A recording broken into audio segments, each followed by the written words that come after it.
situation de sécurité alimentaire, comme le disait Armel, est préoccupante. Elle est au-delà de la situation qui est normalement dans les autres pays qui prévoient. La moitié de la population est en insécurité alimentaire, plus d'1 million de personnes sont déplacées, alors que seulement 100 000 personnes ont déjà retrouvé un foyer ou sont revenues chez eux. Il est important d'agir. Je salue le sursaut du gouvernement et sa préoccupation et la priorité qu'il met à travailler aussi sur ce dossier, alors qu'il y a tant de dossiers à gérer. Je remercie le gouvernement pour la responsabilité et la priorité qu'il y met. Cette situation, comme on le sait tous, affecte aussi et en premier lieu les populations rurales, les gens qui vivent en milieu rural. 70% des personnes en insécurité alimentaire vivent en milieu rural. Le plan de préparation que vous venez de discuter, que vous venez de finaliser,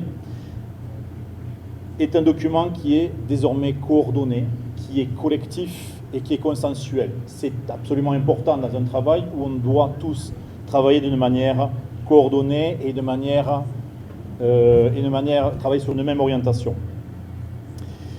Le travail sur la crise de la sécurité alimentaire va aussi aider en partie à atténuer les effets et aussi à aider à résoudre les autres problèmes de crise économique et de crise de sécurité. Je reste persuadé que l'ensemble des crises que malheureusement Haïti traverse sont coordonnées, sont interreliées, et ce n'est en attaquant tous ensemble, comme fait le gouvernement à l'heure actuelle, qu'on va pouvoir résoudre le problème.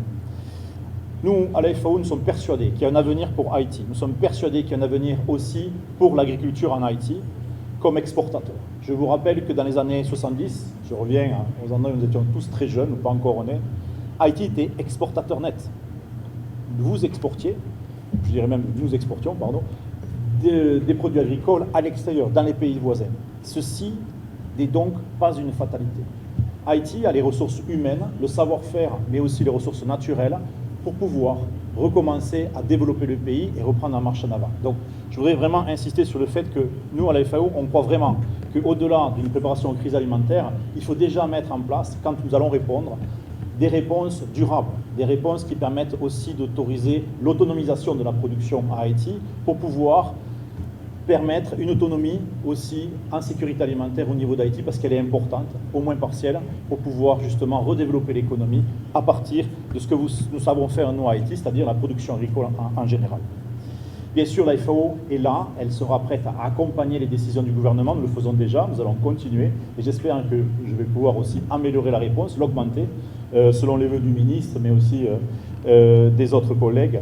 Et évidemment, nous serons là pour vous aider pour l'analyse. Nous serons là aussi pour vous aider pour faire le suivi des indicateurs qui viennent d'être mis en place, pour essayer de voir où est-ce qu'on va, est-ce que nous progressons, est-ce que nous améliorons la situation, mais aussi pour vous aider à développer et faire des réponses durables, innovantes.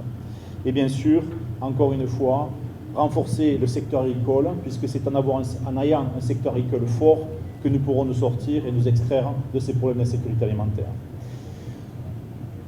Je vous remercie tous. Je tiens encore une fois à rappeler que l'AFO sera là. Nous redonnerons notre maximum et nous ne ménagerons pas vos efforts pour assister le gouvernement dans la stratégie qu'il a décidée. Et nous travaillerons bien sûr de concert avec nos collègues. Merci.